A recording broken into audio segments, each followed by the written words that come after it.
All right, everybody, welcome back to the Pulp Fiction Renaissance Podcast. I'm Richard Barrett, and we are back with the one and only James Lafond, or in some circles, he's known as Games Lafond. That's one of his many nicknames. He has quite a few. That's one of his more appropriate ones. But James, it's good to have you on here. Thanks for coming on. How you doing? Doing all right, man. All right. You look sharp in your suit. Well, thank you so much. I appreciate it. I give it my best shot. And you know what? You look pretty tough with your eye patch. So you know what? I think it's a good combination. Yeah, except I can't see anything coming from over here. So. But you know what? In Pulp Fiction novels, you do have guys who wear suits, and you do have guys who wear eye patches. So I think the attire is appropriate for both parties. You know what's interesting? When I wear this because of lighting, I'll start this eye seizure. Once I turn all the lights off at night, and I flip this thing up, I can suddenly see in the dark. So this one eye, because this eye is a good eye. It's just very sensitive to light. Once it's totally dark and I can hardly see anything, and I take this patch off, boom, it's like all of a sudden I got an infrared screen in front of me. So I would guess that this probably, maybe some of the depictions of pirates wearing eye patches might have had something to do with the fact that they would have to go below decks and then come up and go below decks for different tasks. And they might want to be able to operate where it was dark after being out in the sunlight. So, it's just an idea. That actually makes a lot of sense because, if you trip your peg leg over the cannon under deck, and then, you have to amputate your other leg that's broken and you got two peg legs, that would be kind of rough. So, yeah, that wouldn't be good. Well, James, that's very interesting. More historical facts gathered from just James Lafond living his life. Well, James, I'm very excited about today's podcast because what we're going to talk about is the pulp fiction genre of military science fiction. I'm very excited about this. Now, if anybody has spent any time on Pulp Fiction Renaissance, you know that my own Pulp Fiction writing, the serialized novel Epoch of the Far Dawn, is military science fiction. And it's a lot of fun to write. It's a lot of fun to read. James, you have also written some of your own military science fiction, if I'm not mistaken. Is that correct? Technically, the Sunset Saga could fall in a classification, although it's primarily time travel. The one that I did that was more pure military science fiction wasn't modern. It's about a squad of Roman legionnaires that are fighting for Vespasian in Britain, and they take Hill Fort 27. And then they end up getting detailed to chase this witch over to Ireland and try to kill her. I made it into a blood memory science fiction story where the last survivor of this squad of legionnaires actually catches this broad, and she seduces him, Cersei-like. And then he ends up becoming reincarnated down through time as Italian guys and then later Italian Americans who just have this urge to hunt for this woman that's also pirating bodies down through time and jumping from body to body and manipulating men. So it starts out it goes back and forth between the Roman legionnaires and then the reincarnations of their commander. I think his name was Manlius Vertius or something. He wasn't my favorite, but I take it into modern America where he's still hunting her in like 2013. Now, James, so it becomes a horror story. It starts out as like basically military science fiction with a horror story aspect to it, where they're hunting this evil woman who's getting all these different Celtic tribes to attack them. and then it becomes more or less pure horror, where it's like blood memory horror. Well, James, first of all, before I get into this, what did you say the name of this novel was so readers can check it out? Because that sounds awesome, and I want to know what this is. I'm sure other people do too. Ire and Ice. I've only sold like 4 or 5 of them in 7 years. And it was actually, before my former girlfriend dumped me, she was a language teacher. She actually edited for me, so it should be pretty free of typos. And it was a good story. I thought I managed to pull it off, and I got some good feedback on it. But anyhow, a lot of your good military science fiction. See, I always thought that the best Conan movie was the movie Predator. That's like a Conan story.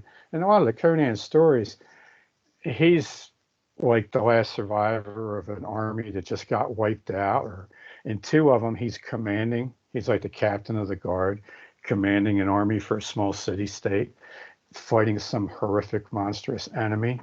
So the whole idea of in Queen of the Black Coast, he's a guardsman. He gets in trouble with the law because he won't give up a fellow guardsman who ran through an officer of the guard who was offering violence to his girlfriend. And Conan didn't understand why it wasn't perfectly good to run the captain through when he slapped your girlfriend. So he cut the head off of the judge, and he ran out of court, gets on a ship, and there he goes from being in a military situation to being the one-man military component of this merchant ship that gets attacked by pirates. And that leads him into these monstrous adventures against these ancient evils. So there's a lot of modern movies that are, I'm not a movie buff, okay, but I'll watch any movie as long as there's a lot of violence. And a lot of your really good violent movies are actually military science fiction. And a lot of them cross over into a horrific element. So that's kind of what I was, when I wrote Iron and Ice, I was kind of trying to do an ancient version of Predator or Dog Soldiers, which was a nice low budget British movie about a bunch of squaddies that they're on maneuvers in Scotland and they end up fighting a bunch of werewolves. That was a cool movie. I got to check that out because, there was any young man with literary inclinations who grew up in the 2010s was aware of the phenomena of Doctor Who. Of course, a lot of British people are still fans of it, and a lot of Americans still are. Most American men I knew that got into Doctor Who usually got into it because a girl that they liked watched it, and they just wanted to get with the girl, myself included. But I did a little research into Doctor Who about 10 years ago, seeing if it was something I could stomach to watch for the sake of the ladies for conversation topic. And I found that about 90% of it I couldn't, but 10% I could. There was an in the late 60s and early 70s, they did like 3 seasons of the show where they put the character of Doctor who is this kind of like very weird scientific time traveler. It's a very boomer kind of a character, if you will, but they put him alongside this British Army Brigadier General. And he's in charge of a United Nations task force unit based out of Britain that hunts down aliens. And for like 3 or 4 seasons on this show, that's what the show was about. And it was usually Doctor Who complaining about, how we needed to treat the aliens kindly. And then the British commander going and exterminating the aliens with his, FNFAL, with his very Michael Caine style attitude. So I really like that. And when you say it was low budget in British, this movie Dog Soldiers, well, you don't get much more low budget in British than 60s and 70s Doctor Who. I mean, we're talking people in, rubber costumes, running around and as the monsters and things like that. But, James, you bring up some great points that I want to talk about military science fiction. For me, if we go back to the root and the primal essence of what makes military science fiction, it's not space, it's not technology, but it's this idea of there's this Indo-European Nordic Aryan war band, and they go up against this evil predatory horror somewhere, usually on the enemy's turf. And it's a showdown between a confrontational warrior element from, of course, this Aryan tradition, and some kind of evil predatory. I won't even say a predatory warrior element. It's almost like a predatory sorcerer element almost. This seems to be a reoccurring theme, and this seems to be something you really nailed that essence as you describe this idea of ire and ice. You've got these, Romans, they're going out, they're hunting down Celts out in the bush of, Britain, which is, basically Rome's Vietnam. And then they come across this evil witch, and she's causing them all of these problems. And I mean, that really just kind of sums up it's military science fiction. It's, you take these guys and you put them in a really scary place that's out of their element. I think that, I read a book. It was a study of Vietnam, Iraq, and Afghanistan veterans describing their experiences to psychologists after they had come back. It was looking at common threads. One thing that the authors who were psychologists noted, I don't remember the name of the book. I have it somewhere on the shelf. It was by Prager Security Press, which is a pretty prestigious publication group. And they said that many of these Vietnam veterans would describe their experiences in the jungle against the Viet Cong in extremely just over-the-top, mythological, almost horror movie ways of explanation that just seemed so mind-boggling to psychologists listening to them. And I thought, oh, that's very interesting. We have these guys telling these stories from their experiences, and if we look at throughout history, that's what a lot of these myths and legends and lore are. There's symbolic accounts of these guys out on the enemy's turf against this really just dishonorable, scary foe that is just seeking to absolutely, utterly eradicate them. And it's their battle for survival and to get back. What do you think, James? Well, there was a lot of military science fiction that people could see on TV, including the first Star Trek series. That was based on, that was essentially like Captain Cook's or Captain Bligh's expedition for the British Navy. That, yes, these weren't warships by the British, French, and Spanish standards of the day. They weren't ships of the line, but they were still warships capable of destroying pirate ships. With Star Trek, they amp it up, and they're actually the U.S. Enterprise on Star Trek. It might as well be a Nimitz-class aircraft carrier, exploring a strange planet. And and by the time you get to the second Star Trek, which I couldn't even stomach watching, it's totally become like the gay UN in space. I think the most sustainable series of these, well, two of them that were military science fiction that were in space, where they're against very predatory aliens. They did very well, and I think I've watched all these movies. And I'm not somebody who watches that many movies. There's Aliens. It starts out as Alien. This is like construction workers in space getting predated upon by this alien that grows inside of you.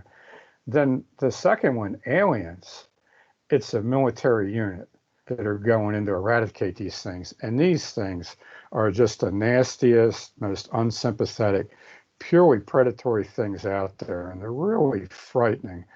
And it really shows the military protagonist in a good light. And it'll be an ensemble cast. It revolves around this one woman played by Sigourney Weaver, but she's not one of the military guys.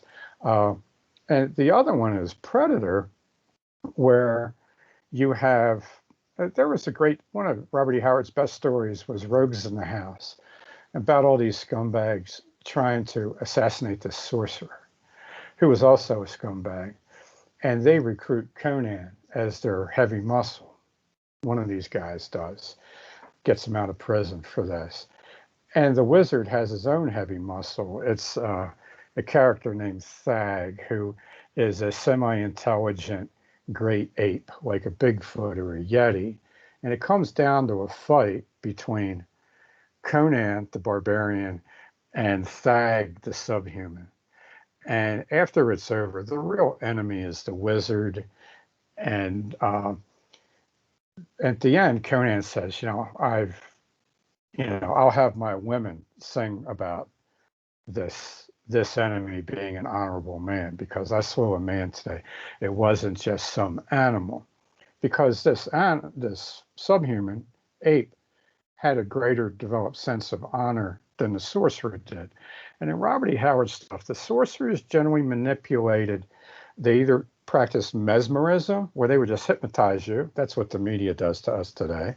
Or they use scientific methods, like this wizard had like panels of glass, poison gas, all this different stuff. It wasn't hocus pocus. In Predator, the aliens and all of these aliens are these lone hunters that are ultra masculine. I think they get pro wrestlers to dress up in these suits and throw the stuntmen and the actors around. And they will not kill unarmed people. Mm-hmm. Okay. They have an intrinsic sense of honor, and they're conducting a lion hunt, just like in the movie The Naked Prey, where you have this honor-based culture of Bantu warriors, these Swahilis, that they torture and kill these scumbag Europeans that are annihilating the elephants and disrespecting these people's cultures, okay? And the one man that they were friends with who spoke their language, played by Cornell Wilde, who had an honor-based relationship with them and tried to keep the Belgian big game hunter from disrespecting them. They didn't torture and kill him. They had him drink some blood. I think it was leopard blood. And then they sent him running naked across the savannah, and their 10 best warriors went out to hunt him. It was an honor hunt. Okay. So, and it was an excellent movie. And it was on that cusp, like between like that period where every African was a fool or a monster, and our period now where every African is a saint or a martyr. It was a period where, the European guys and the African guys, they were all humans, and they had common ground. But eventually what the people that produced these movies, Aliens and Predators, I remember this because I spent 14 hours with these two chicks in a hotel room in Strasburg, Pennsylvania. Okay. And, so I won't go into any of the details, but the date starts at 6:00 at night, 8:13 in the morning. The one chick is passed out snoring. And, I'm just, socializing with the other chick. And then, this movie came on HBO. I think she flipped on the TV to kind of distract me, okay, because she was getting really tired. But the movie that was on was Aliens versus Predator, and I saw that, and it was a really cool movie. And what it was I'm not into all the geek cult following of this thing, but people are kind of stuck in the middle of this. They're looking for H.P. Lovecraft's ancient alien civilization in Antarctica. And what they find is aliens and predators. So these morphing dinosaur raptors that have an extra mouth that comes out of their throat and rips your face off, and then they impregnate you and a baby alien sprouts out. These things turn out to be the enemies of the predators who are conducting this honor hunt of the humans. So I believe the predators end up allying with the humans against the aliens, which are just basically these hive insects, these pure predators, So that was all of those things. The last Predators I saw, I think it's just titled Predators, and they grab these 10 badass military and paramilitary guys. There's a Yakuza, there's a cartel enforcer. I've seen this one. Adrian Brody is the main character. Yeah, right. And they get dropped on this planet. That, to me, that's probably the best military science fiction that I've seen. And it's very similar to some old science fiction that I read that we could talk about later. But I think you take the take the military guy, and then you basically put him into a horror story. And it kind of redeems the horror story, because it's like taking a slasher flick from the 80s and putting Charles Bronson in it. Now all of a sudden it's an adventure movie, 100%. That's funny you said that. I remember when Aliens versus Predators was released, I saw a trailer for it at the movies. And the movie I was probably going to see, I was about 8 years old, was probably Lord of the Rings 3, if I remember correctly. But I never did end up watching it, but I have seen the 2010 one, and that one was really good. And I agree with you 100%. It's very interesting, as one of my favorite military science fiction movies of all time has been the 1997 movie Starship Troopers, starring Casper Van Diem.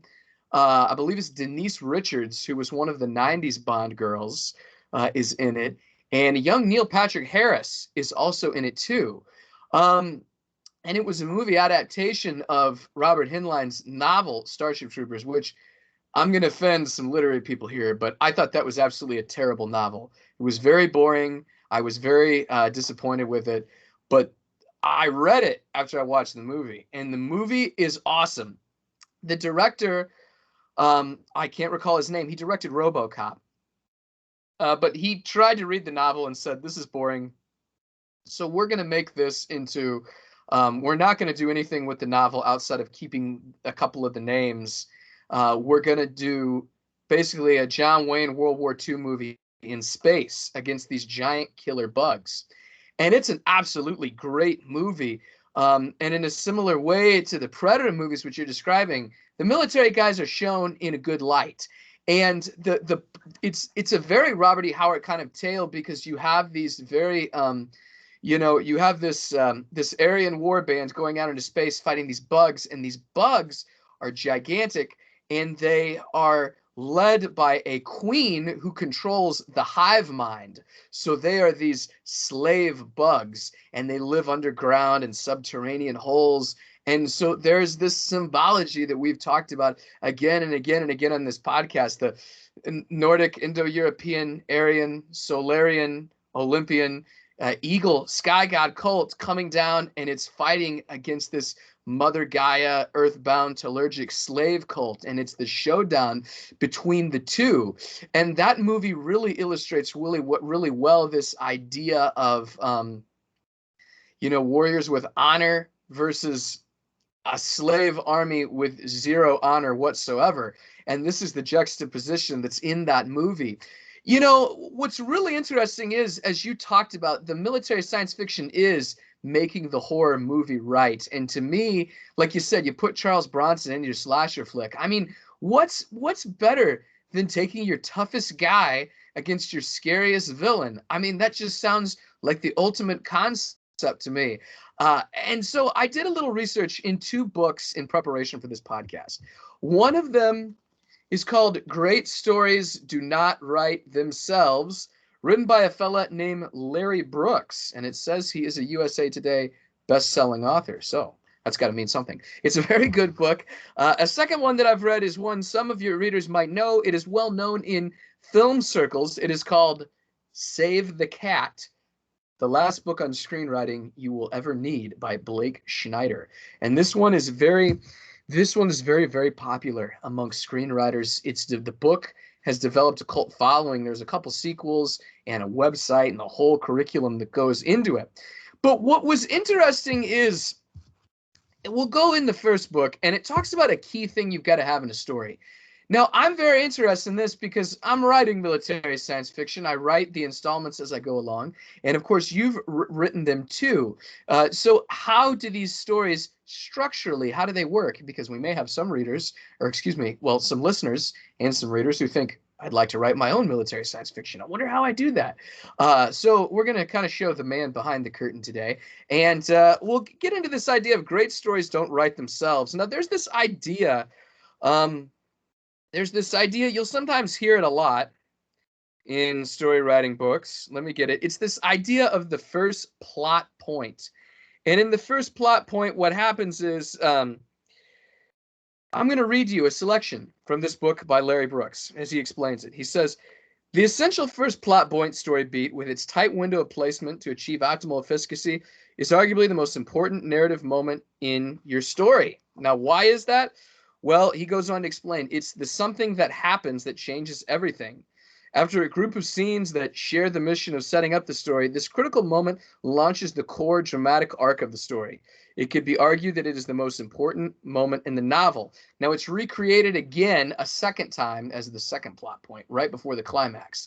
Now, how does this apply to military science fiction? Well, as I was going over all of the great military science fiction movies that I could think of, and then I was going back and thinking of all of the World War II war movies I could think of, because think about this. Watch any, and when I say World War II war movies, I'm talking war movies made in the 1940s while the war was going on.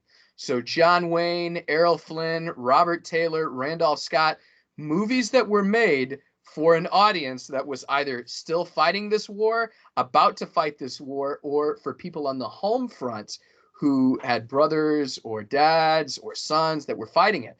So there's a real horror element in these World War II movies too, when they're usually in movies involving the Japanese, not so much involving the Germans, but usually involving the Japanese. So I started thinking, these stories start out, you introduce the heroes, they're really cool, they're really tough, whoever they might be, and they get a mission. They get a mission from the commander. Okay, go in, and in the case of Predator, it's, hey, go find out what happened to these diplomats whose helicopter crashed. Go find them. In other movies, they're usually going out, maybe finding a lost military patrol. It could be anything. They get this mission, and then they get out there. The world is usually scary. They kind of get immersed in the world, but something usually happens that really turns it around. And that thing that usually happens is the villain, the monster, whatever, displays some kind of, it displays some kind of horrific predatory killing that really just says, whoa, okay, this thing is really bad, and now we've got to fight it.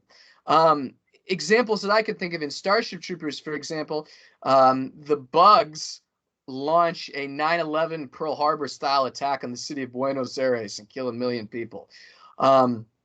If you've ever seen The Thing, the 1982 John Carpenter Thing, which is kind of a military science fiction one, or if you've ever seen the original Thing from 1952 starring Kenneth Tobey, The Thing from Another World, you have this monster, it crawls out of a human body and it's really scary and it's eating something. And Richard Slotkin, in his book Gunfighter Nation, because we can't go a podcast without mentioning Richard Slotkin and Gunfighter Nation, can we? Calls this idea the nadir of horror. And this is where you really see this, wow, this is a really, really scary, dishonorable, predatory foe that is going to kill all of us if we don't get it first. And it seems like, as I was listening to you describe your synopsis of Iron and Ice, I could see that these Romans get a mission. They go, they're fighting Celts. It's kind of tough in Britain. They go to find this witch woman, and then she kills everybody except this one guy who she seduces. And then this is the first plot point that sets up this chase throughout time and history. What are your thoughts on this, James, as an observer and practitioner of this genre? Oh, I don't use any writing structure. Nobody ever taught me how to write. I don't. I tried to read. I don't understand how movies are written.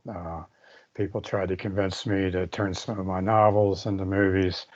So a reader even sent me the script by Wells Root. I read it and it convinced me that I could never write a movie script, because I don't care about movies that much as an art form. It's a way to blow some time when I'm too exhausted to do anything that's meaningful, and when I'm trying to socialize with somebody that just wants to sit on a couch. I don't use a synopsis. I don't pick a plot point. I need either a sympathetic protagonist or a strong scene to start, and then I just start writing. I have I have a novel I've been writing for 10 years that I never planned the last chapter of, and it's like 200 pages long. I hope to finish it this month. Most of the time when I write a story, it happens when I'm taking a walk in about 2 or 3 minutes. I write about 10 or 15 scenes in my mind. So I can't, I'm completely unqualified to teach anybody how to write anything. I get scenes and characters in my mind, and based on the title of that book, I'm never going to write a great story because half of my stories write themselves. I kind of find myself following a character, and sometimes I even break out a dice, and I say, okay, do I kill this guy? If I roll a 7, he's dead this chapter. Okay, I didn't roll a 7. Okay, I gotta write it so this guy wins the chapter. So I don't use planning. I do not map out combat scenes. I write combat from the point of view of a witness, or I write it biomechanically from the point of view of a participant. When I wrote The Filthy Few, which is military science fiction, I finished it this time last year. In a seedy motel in Oakland, California, and I wrote the novel. The first half of the novel was how every one of the heroes got imprisoned because the plot was these guys. It was my version of the Dirty Dozen. Okay, these guys all got locked up. That's the first half of the book. How these idiots got locked up. Second half of the book is 2 legit military guys leading these scumbag criminals to go rescue some kids. Okay, and I wrote all the combat from the point of view of a fatality. Okay, so of these 15 protagonists, 13 of them were slated to die in combat. So I wrote 13 combat scenes from the point of view of the guy that gets killed. And then I wrote the last 2 combat scenes from the point of view of the guys that only got wounded. And then I wrote an afterward. I never planned out how that was going to go. I even changed my midpoint of the story based on just getting drunk with the guy that one of the lead characters was based on a guy that I had spent the winter with, who was a former military commander, and I got drunk with him one night, and the next day I decided to go a different direction with the story, and I departed from my original I only frame a storyline with a table of contents, which is title of the chapter, chapter number, title of the chapter number. That's it. If the title of that chapter can't inspire me to write it, then it's not worth keeping in the outline, which is just a bare bones table of contents. So Shane, the guy that was a colonel in the Army, I got drunk with him one night. I said, okay, I'm scrapping the rest of the story. These guys are all going to get drunk at a motel in Cheyenne, Wyoming. And then the whole mission's going to go to hell from there. And that's how I'm going to write it. So I totally changed my mind on how I was going to write the story, right then. So I don't know anything about how you're actually supposed to write a story. Well, you do a good job because you know what? You are one of those rare natural creatures that is a true natural at writing and storytelling. And I think a part of that comes from you have read a lot of great books, a lot of Pulp Fiction books. You've read a lot of history. You've met a lot of interesting people, and you've done a lot of interesting things.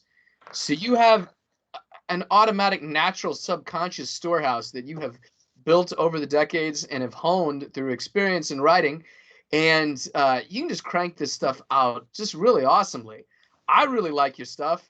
And even if you aren't consciously following the rule book, you're a case study in how to do it without knowing how to do it. A good story works regardless of whether it was planned or not. In fact, anybody that's familiar with internet writing slang, which gets on my nerves to no end, but it is it can be descriptive in some ways. They call the 2 groups of people plotters and pantsers. Okay, and plotters and pantsers right by the seat of their pants. I kind of, in my own writing, I fall in between the two categories. I have tried to keep a mono kind of structure in my mind, a monomyth plot, but then sometimes, oh, okay, I think I'll do something different today. I think I'll throw this guy in here or this guy in. And I've noticed too, whatever I am reading or watching, whatever I'm writing, has a subconscious influence on what I end up writing. When I originally wrote, I wrote Epoch of the Far Dawn 8 years ago when I was 17, and I've went back and have been rewriting it and have been publishing it on the website because my execution in writing skills is much better over the last 8 years. If it didn't improve over 8 years, that's a problem. But it's much better. But what was I watching when I originally wrote that story 8 years ago? Well, I was watching Starship Troopers. I was watching John Wayne's The Green Berets. I was watching a movie called Dark of the Sun with Rod Taylor, where he's a mercenary on a mission on a train in the jungle of the Congo. And I was reading a lot of E. Robert Howard. So when I started writing, this was just kind of how it came out. And, it worked pretty well. It seems to be that your process is very similar. You're having drinks with the Colonel one day, and then you're like, oh, you know what? I think I've got a new idea for a different direction. It kind of directs and steers your subconscious in unique ways. Well, the military guys, and this is one thing I've just found out. Beginning when I did my violence study back in the late 90s, and I found myself interviewing violent people about their experiences, I discovered that one group of people, of men, who had to get drunk with you, meaning they had to be drunk and you had to be just as drunk, they wouldn't open up to you until that happened. It's a vetting process. A lot of military guys do. I've run into it with almost every single military veteran that I've had contact, particularly with guys that have killed people and guys that have been in contact. One is, drinking will break down some inhibitions, and it'll get people to be more honest about themselves. And if this guy is a real jerk, they'll find out. If I'm the kind of guy like the guy I'm living with right now, he will not drink with somebody he doesn't know and know well. Okay? He won't do it because he doesn't trust people with the contents of his mind. The Colonel, oh, he'll make sure you get drunk with him because he wants to know what the hell kind of critter you are. Okay? First time I met the Colonel, we drank a whole bottle of whiskey and a half a case of Coors in Cody, Wyoming. Okay, we stayed up till 4:30 in the morning because he wanted to know if he could trust me. He wanted to know what kind of guy I was. All right, and the same thing with Tom, who was a guy that was a combat veteran, and he met me in a bar in Baltimore County, and this guy was a frightening psychopath. And I got together and got drunk with Tom like 5 times over 4 years. And he was my federal handler. He was working for a federal agency, keeping track of me. He called me every Tuesday, one Tuesday a month. He would try to get me to recommend a course of violence for him to do. And I would decline to do it. And I say, well, no, Tom, I hope you don't get in any trouble. You've seen enough violence as a military man. Now you're civilian. I think you should stay out of trouble. And he'd almost breathe a sigh of relief knowing that his supervisor wouldn't be taking over my case because I was being cultivated as a fight trainer, as somebody that could be cultivated by federal agents to get troubled people to come to me. And then I could be caught on audio saying, well, if I was going to do this to somebody, I would do it like this. That's enough to get me in the dock for conspiracy and get me to give up a guy that's going to be like the next bomber of a, old age home, the next domestic terrorist.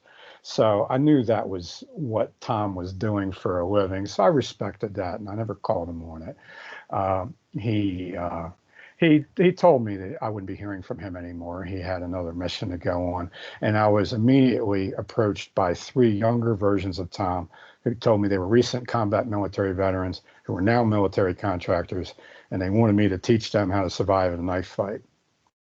Okay. One guy even wanted me to meet him in the middle of nowhere in Montana and have him sneak me across the border into Canada.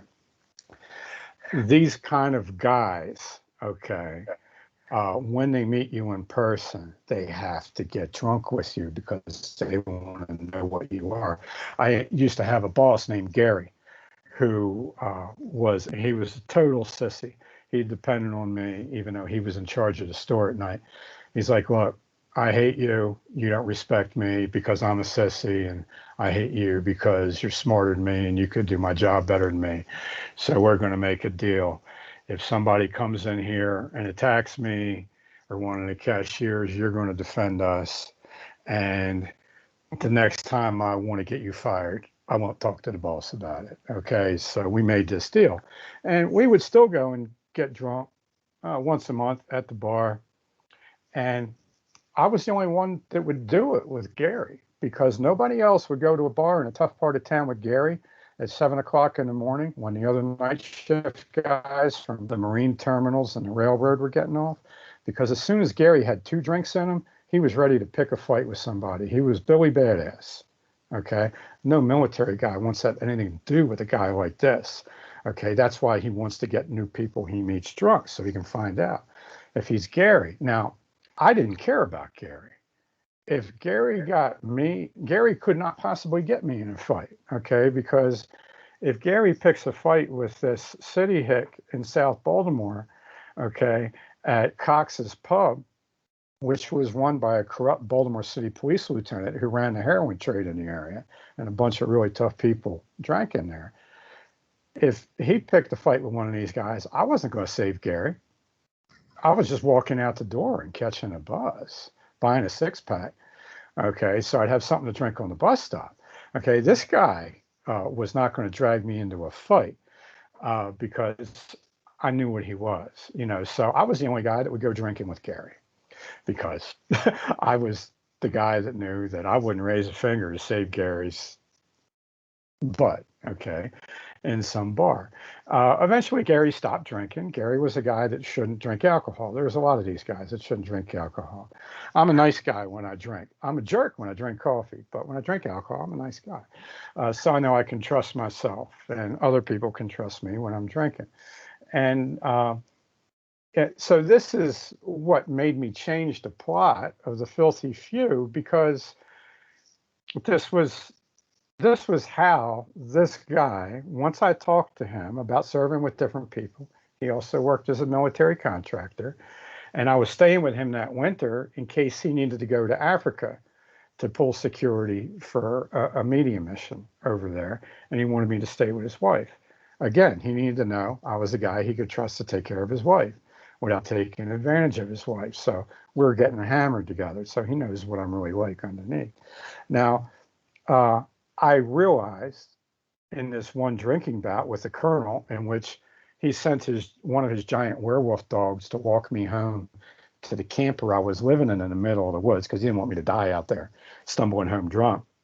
I knew that this is how, if he got 12 misfits from prisons that he had to lead on a mission with very little training, with only 3 days to prepare, instead of trying to teach them anything, he was going to get them drunk, figure out who was a meat shield, who you gave a gun to, who you didn't give a gun to, and then just see what happened. Okay, because you're not, to begin with, half these guys are untrainable, right? So you're not going to do like they did in the Dirty Dozen, where they're actually going to train these guys, because half of them are untrainable. You're just going to find out what they are, and then do the best you can herding cats. Okay.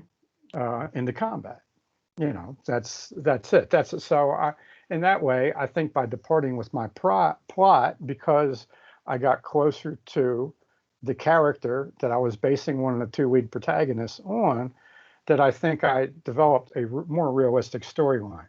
So I don't like heavily plotted material, because at a certain point you're tempted to shoehorn one of your characters into that plot. And I don't want to do that, because I want to write stuff as realistically as possible, which means none of my fiction's ever going to be popular, because realistic fiction is never popular. Realistic combat is not popular. Realistic characters are not popular. You look at Quentin Tarantino, almost none of his characters are realistic in any way, and he's extremely popular. Okay, so I think it's actually, I like characterization and I like combat in an adventure setting.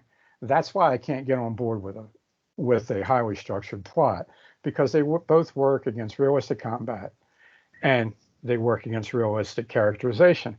To think that these 13 misfits are going to be able to beat a squad of military contractors on Route 80 in Wyoming in the middle of the winter, well, that's a pipe dream. That's not going to happen. Almost all these guys are going to get slaughtered immediately.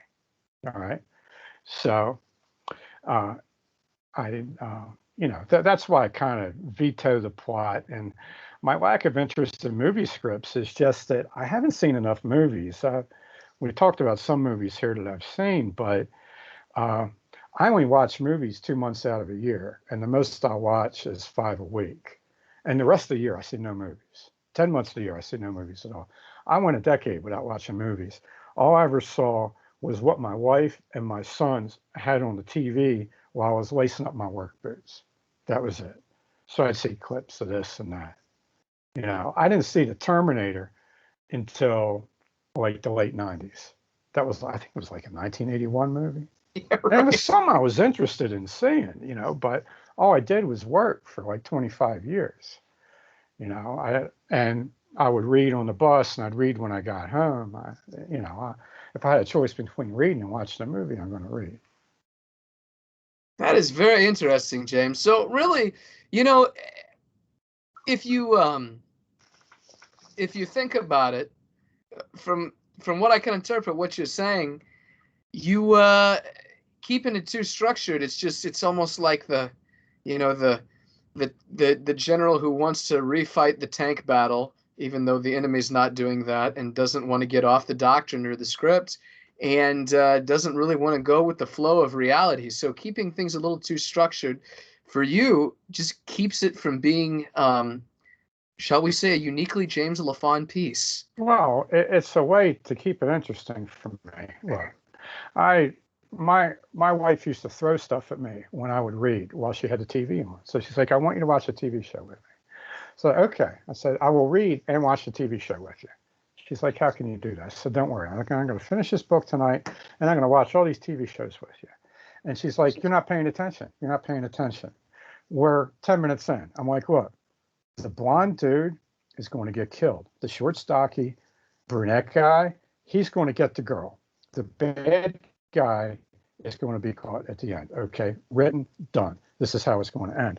I did that all night long. She's like, okay, I understand you're paying attention. I was like, look, babe, 5 minutes into any half-hour show, I know how it ends. 10 minutes into any hour show, I know how it ends.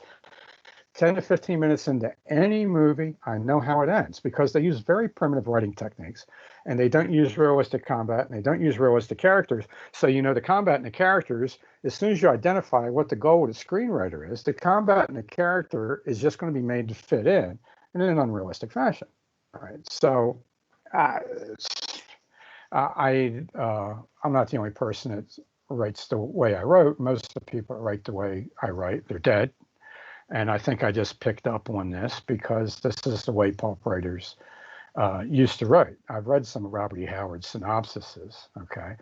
And he had different techniques for doing it. And apparently most of his stuff had no synopsis and had no structure. He just sat down, bam, and he knocked it out that evening.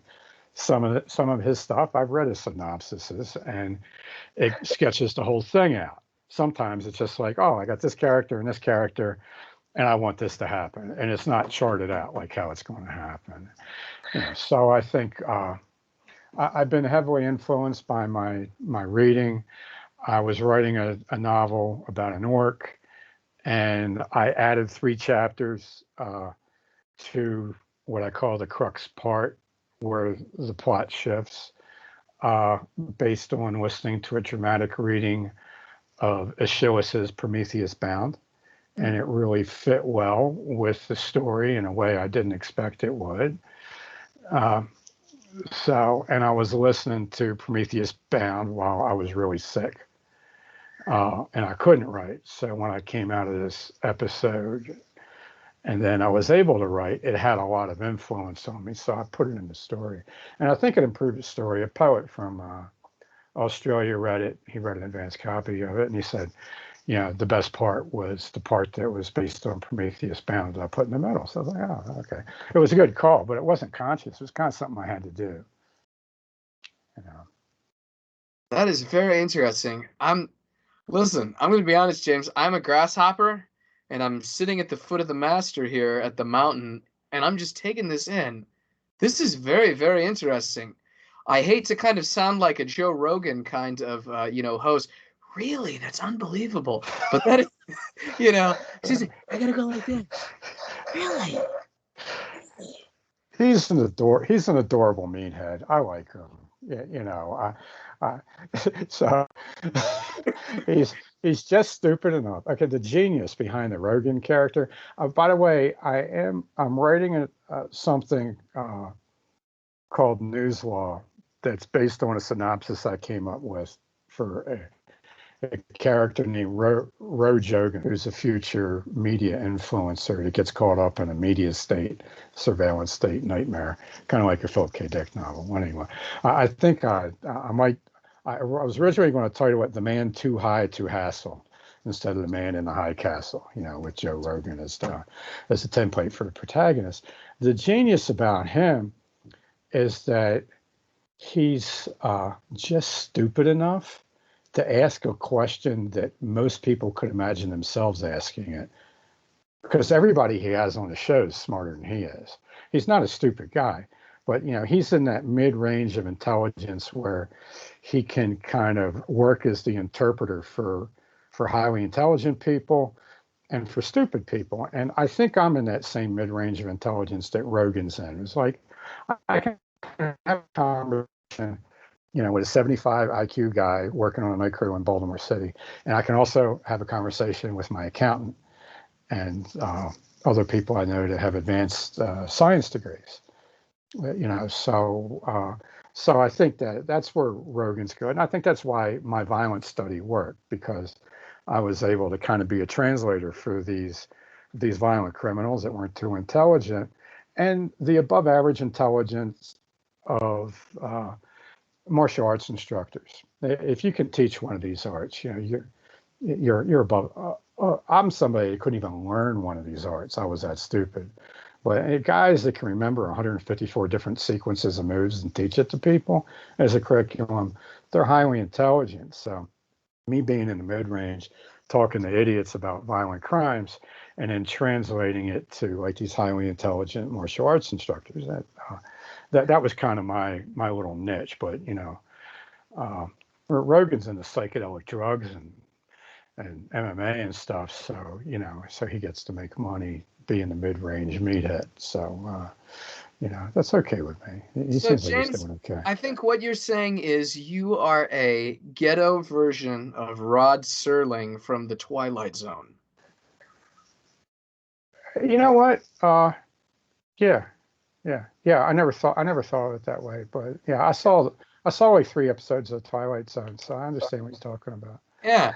Or maybe you would be, what was that 80s show that was very, very similar to The Twilight Zone? The Crypt Keeper. It had that creepy little guy. I like that guy. That would be you. That would be you. Yeah. You'd be the Crypt Keeper. Now, there's a couple of different types of military science fiction. I just wanted to mention some writing. A guy named Greg Bear, who was the son-in-law of Paul Anderson. Okay. Now that guy's a good writer. He wrote a book. The best thing I think he ever wrote was Blood Music. He also wrote this highly sycophantic novel about the FBI called Quantico, which was very well written. It had all of the American law enforcement mythology about how the lone Caucasian rural man is the enemy of all civilization. It had that in there, okay. But he did get access to Quantico, so I guess he had to stick with that. He wrote a story called Hegera, which is about a planet that the people living on it discover is too vast to be explained by science. like, this planet can't work according to what we understand about physics. So they form an army of discovery, a military expedition to march around the equator of this planet and discover how big it is. Because it seems like by their measurements, it's as big as Jupiter, but it functions like Earth. And it's in a far future. And there are these obelisks that they find every few thousand miles that have all of this knowledge carved on them. So they're like early 1900s tech level, and they actually have hot air balloons. They go up and they try to read these things and try to figure out, who made this planet, because at this point they know this isn't a naturally occurring planet. That was very good from a military perspective. And another one, which is much better than Star Trek, was called The Mote in God's Eye. And it's about an Earth naval vessel. They've discovered that there's an alien intelligence out there, and they think it might be a threat. It's by Larry Niven and Jerry Purnell. Larry Niven's an excellent writer. I like this. He does some time travel stuff. And he did the Ringworld series, Larry Niven did. And Jerry Purnell wrote Lucifer's Hammer, I think with either Niven or Fred Saberhagen. And Jerry Purnell wrote perhaps the best military science fiction novel I ever read, which is titled Janissaries. And I think it's what that Predators movie ripped off. It's about a bunch of mercs in Central Africa somewhere, something like Angola in the 1970s. And they're about to get overrun by the local government troops. And guess what? Their contractors hang them out to dry, and the CIA leaves them stranded, which is, what happens to military contractors. The CIA eventually hangs you out to dry, and, plausible deniability and all that. Okay, that's your job. So you're the guy they didn't know existed. Now, these guys get a choice. They could stay and fight this, but it's a platoon of guys, okay? They can stay and fight this battalion strength element, or they could get on this spaceship, this big flying saucer that just landed behind them. And the voice on the spaceship says, you got like 60 seconds to make your decision. Bring your ordnance on board. Go ahead. We want it all. So these guys get on board, and then they get taken to the dark side of the moon. And then they understand they're now working for an intergalactic group of merchants who traffic in specialists of the appropriate technology level to go intercede on behalf of this intergalactic federation. It's basically got the prime directive that you see in Star Trek, where you're not allowed to introduce a disruptive level of technology. So they've got a planet that they think these guys are right to go sort out the military situation for. And then they drop them off there. And so I won't ruin the rest of it for you. Probably the best military science fiction I ever read. Robert H. Heinlein, if you want action, read Glory Road, which was his experiment with writing heroic fantasy. Okay. And he did a lot of other stuff that we can come back to when we look at other branches of Pulp Fiction. His best stuff was really written for juvenile boys. Okay, so his later stuff ended up being weirdly reactionary against American corporate culture and academia, because he spent his first 20 years arguing with editors and female librarians about what is appropriate content for an adolescent boy to read.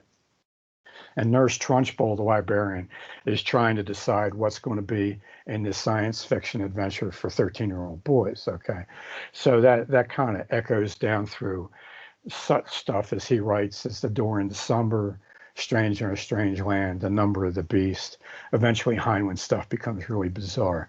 But part of it's basically the psychic damage that was done to him by the American library system and juvenile academic system when he was trying to write for boys. Wow. Well, a big theme that continues to come up in this discussion is how your experiences and the experiences around you. And I'm not just talking about you. I'm talking about any writer out there really shapes, what they're going to write. Obviously, you talk about your experiences with all these guys in the ghetto or these military guys that you've interviewed, these guys in these bars. This has been a big influence on your writing. Robert A. Heinlein, he's dealing with these librarians who are, just driving him crazy. And it comes out. It comes out somehow on the page. And that is very, very interesting. That is very interesting. Grumbles from the Grave is a collection of a posthumous edition of his letters, where you could see a lot of these debates. So if you're somebody that's a writer and you'd like to get traditionally published, then you want to read Grumbles from the Grave, because you're going to get a clue of what you're going to deal with, all the compromises you're going to have to make. I was lucky in not having to make too many compromises with my editors at Paladin Press. Okay, but all those types of publishers have now gone the way of the Condor. They're all extinct. So if you're not going to be self-published, if you want to get traditionally published, then reading the types of books that Richard discussed here, I think is useful. I read some of those when I was younger, and I got some help from it. They would have benefited me more if I actually understood how the English language worked and paid attention to more than Miss Murphy's glorious posterior and long blonde hair in English class when I was in high school. But if you can read any letters by successful authors about their dealings with their editors, and Grumbles from the Grave would be a good place to start. And I believe some of Robert E. Howard's letters with other writers. These guys formed like support groups. These early Pulp Fiction guys, they kind of had support groups where they could discuss their problems with getting published with each other. So you read letters about written by people that were successful writers. That's a good idea. The worst book on writing was titled The Craft, written by Stephen King. It only had 3 decent pages between the covers of the book. I respect the guy as a writer. He's a much better writer than I am, but he's a formulaic writer who has no ethics other than selling. And he doesn't put really anything in there other than a few pages that would be useful to a young writer. It was basically like him writing that book. He was writing it for his female readers, not for prospective writers.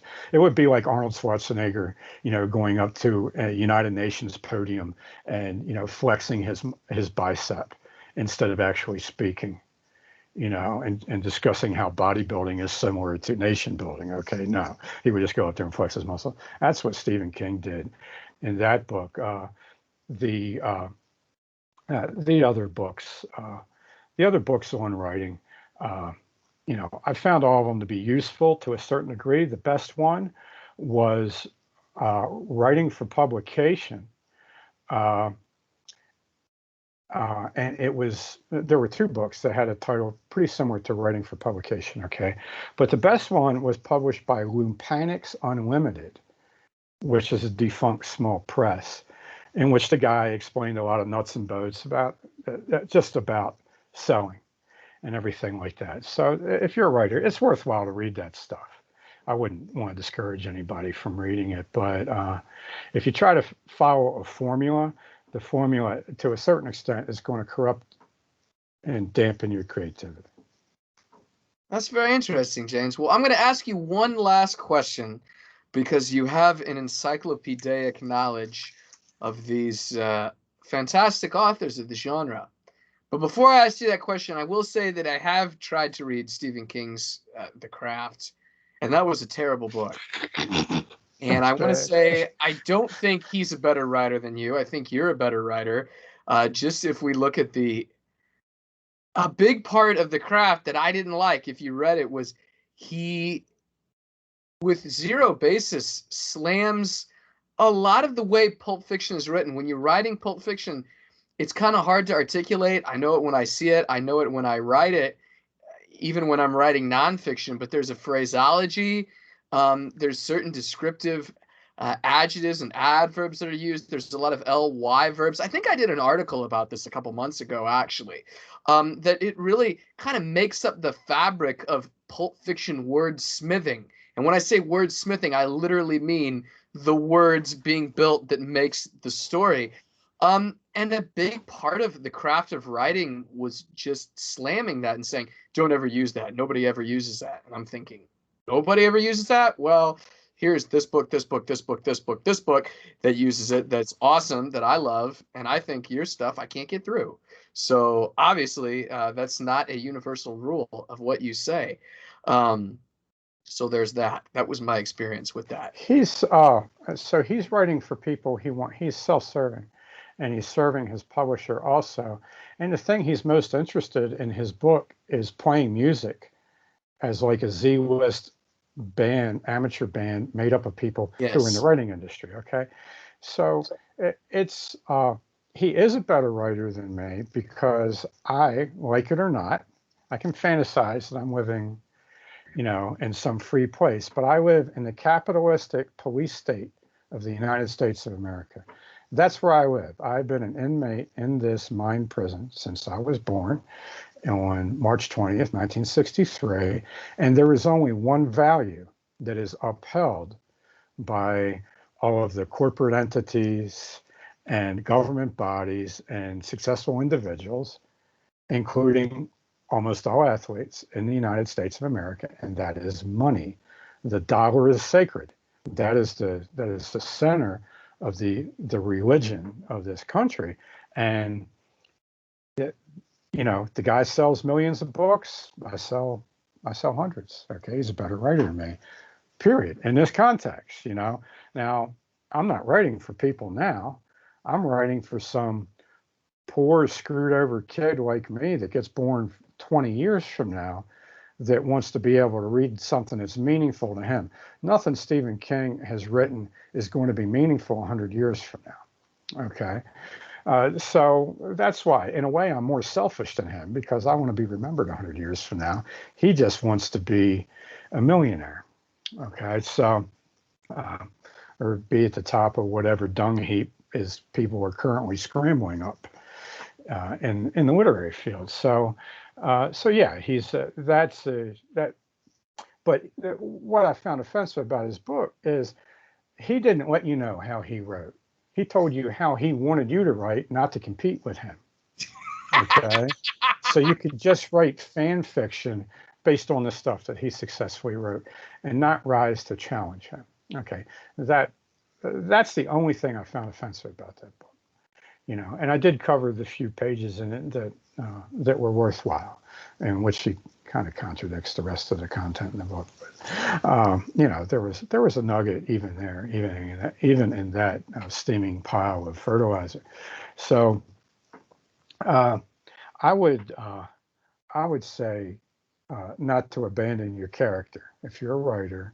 And so one thing that comic books have right, and all the pulp writers had right, is you need a compelling protagonist that the reader can identify with.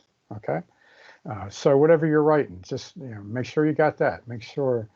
Now, I'm a jerk as a writer. Okay, I wrote a novel set in Middle Earth from the point of view of an orc. Okay, just because I want to see if I can write well enough to get people to care about this orc from the orc's perspective. Okay, so that's not an attempt to successfully write a commercially saleable piece of literature. That's a literary exercise to see if I could up my game to get better at writing a sympathetic character, even though he's got fangs and he can't enunciate his words correctly. Okay, so. Well, James, I have been the chief editor of Pulp Fiction Renaissance since January 22nd, 2021 AD. And in my world, what determines a good writer is if I like it or not. Well, I like James Lafond, and I don't like Stephen King. So in Pulp Fiction Renaissance is Stan, you win. And you win because you know what? Your stuff is meaningful, and it comes from the heart. And people that really read and are looking for something, they can tell when something's meaningful, and they can tell when something's coming from the heart. And they keep those books. They don't throw them in the $1 bin at the used bookstore like literally hundreds of Stephen King throwaway novels are. That's where they go to die. You can see their graves anywhere today. So I'll ask you my final question. And I think I probably should have phrased the question like this initially, because James Lafond is like a wild stallion. You can lead him into the corral, but as soon as you close that gate, he's going to hop that fence. So here's my question without closing the gate, all right? In this book, Save the Cat by Blake Schneider, he talks about this idea of the horror movie. He calls this the archetype of the monster in the house. In this, we've talked about the similarities between horror, military science fiction, and we've talked about how they can go off the rails when they meet reality. So tell me, what are your thoughts from the many, many novels you've read, and even from people you've interviewed, all right? Here is what, do you find these tropes realistic? Do you find them accurate? Do you see them? What do you think of them, all right? I'm going to read now from page 27 of the book. Quote, "The rules to me are simple. The house must be a confined space, a beach town, a spaceship, a futuristic Disneyland with dinosaurs, a family unit. There must be some sin committed, usually greed, monetary or carnal, prompting the creation of a supernatural monster that comes like an avenging angel to kill those who have committed that sin and spare those who realize what that sin is. The rest is run and hide, and putting a new twist on both the monster's powers, and the way we say boo is the job of the screenwriter, or in this case, Pulp Fiction writer, who wants to add to the illustrious limb of this family tree of movies, or in this case, Pulp Fiction stories." What do you think, James? What are your thoughts? Well, I would never take that advice. The part about the sin is a Hollywood trope that basically proves that atheism is the child of Puritanism. Okay, and that's like the first person to get laid in a classic slasher flick, they have to die like almost immediately. Okay, that's been so overdone. I mean, if you're going to use that, I would use it extremely sparing. Run and hide, that's. I guess you want to have some of that, but that's unfortunately what most of these painfully predictable horror movies turn out to be, just running and hiding from something that will ultimately shoot itself in the foot or slip and fall. I really don't like that advice. Now, the military aspect of horror goes way back. Beowulf, that's a military unit. These guys came in war gear to fight the monster, and there's an implicit sin in Herat, okay, where there's sin in the background of Beowulf, but it's not anything that was committed by the people that are being attacked. This was a sin committed by the ancestor of the monster that set him on this lonely road. The Odyssey, lots of monsters in the Odyssey. And the Argonautica, lots of monsters in the Argonautica. These are all military expeditions. The basic military unit of ancient Hellas was the Pentaconter. This, I think that means 50 oar ship or something. I don't know.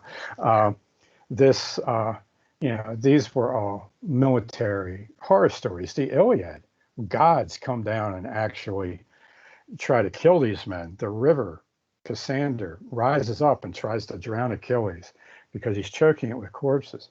So the military aspect paired with the horrific is very ancient, and it's in the Epic of Gilgamesh. He was the leader of the local military. He was the general. He was George Washington of Uruk, and he basically went out with Daniel Boone to go fight Humbaba, his sidekick in Quito.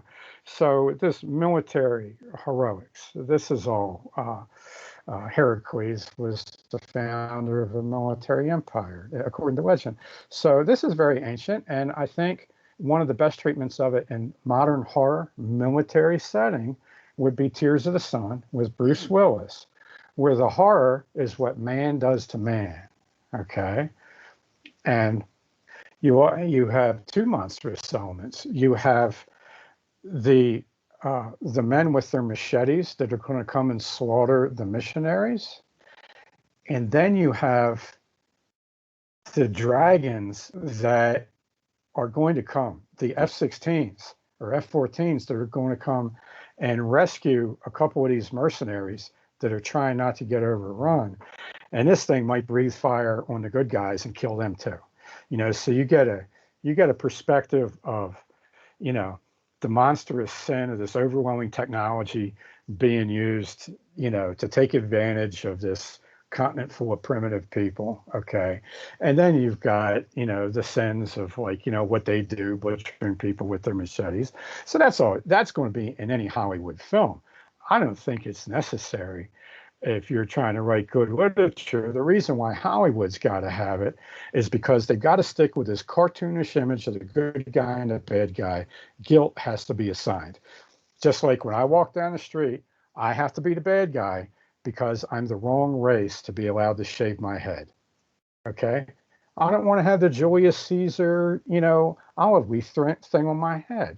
I don't want to have to worry. I don't have to spend $10 every 2 months to go get my hair cut. I want to shave my head, but that's a sin, and that makes me guilty because I'm the wrong color to be allowed to do that. Okay, so just shaving my head has resulted in officers and criminals, okay, all targeting me for violence just because I'm the wrong color to shave my head. That's how Hollywood works. That's why Hollywood stories, by and large, they're forgettable, and most of their characters are forgettable. Good luck remembering the names of these characters in all these Hollywood movies after you watch that movie, okay?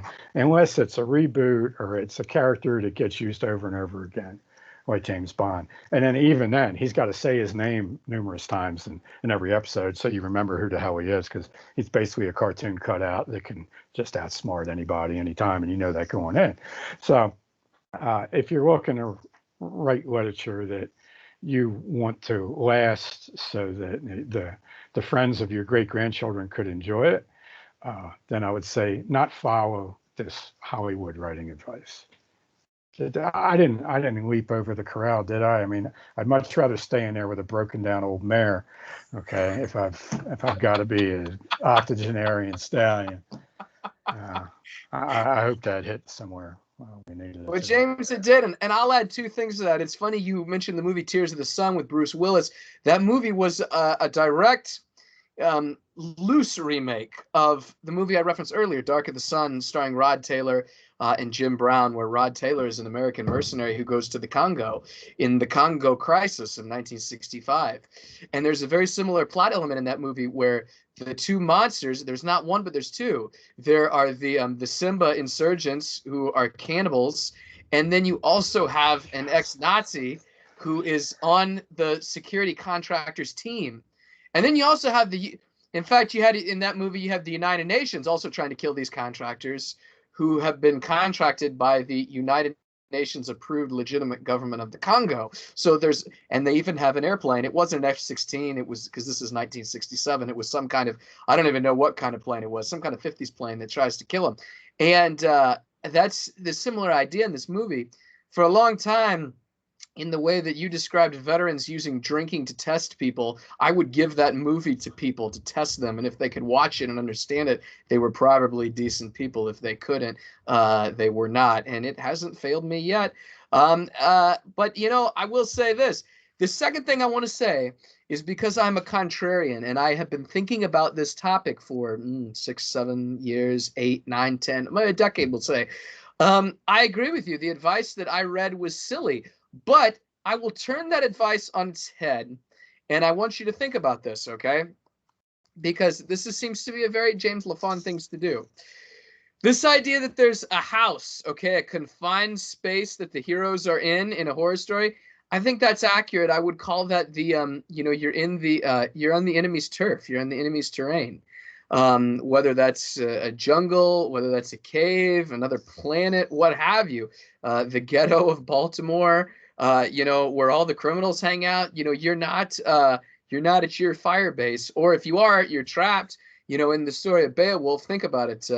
In the beginning, they are in the hall of the king, waiting for Beowulf and Gretel show up. Yeah, I So didn't the take house, exception to that part of the advice. That's the stage, okay, and it that maintains tension without you. In a typical movie, scenes switch so much, and you're like, where do they film that?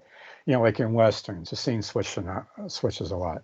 That'll break the tension. So in High Plains Drifter, a western where the scenes do not switch, there's the one town, and that's it. That's how you develop the tension that you require for horror, which is just basically going back to a stage setup, okay, a play setup, where the audience is around this stage looking down. And then you can evoke either tragedy or horror a lot better. I didn't take exception to that. It was just having to use guilt and establish the good guy, bad guy, and then having to hide, having to be passive.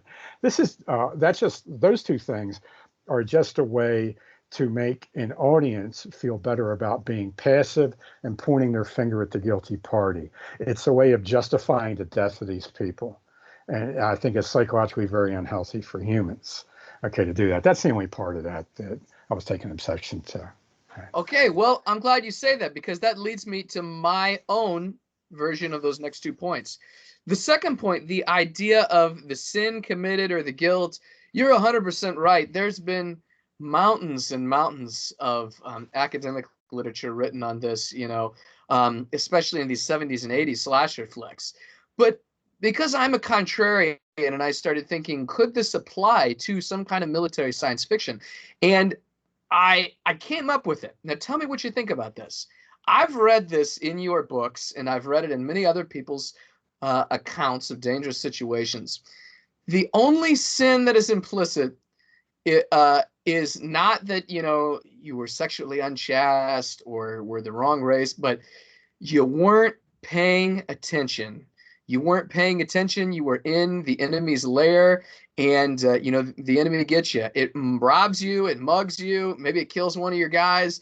This is a big theme you see repeatedly in a lot of these old 1940s World War II movies. In the beginning, the American patrol gets ambushed or something, and they say, "Gee, man, there's one movie, I can't even remember what it's called, but they're like, we're fighting guys that, when culturally, when these soldiers grew up, their parents gave them daggers as kids to learn how to stab people, and we got bicycles to learn how to ride. These guys are really tough, so we got to bring our A game and start paying more attention if we're going to take these guys out." In your own writing, you sometimes see these criminals say, well, you know what? I mugged him or I robbed him because he was an idiot and he had it coming and he wasn't paying attention.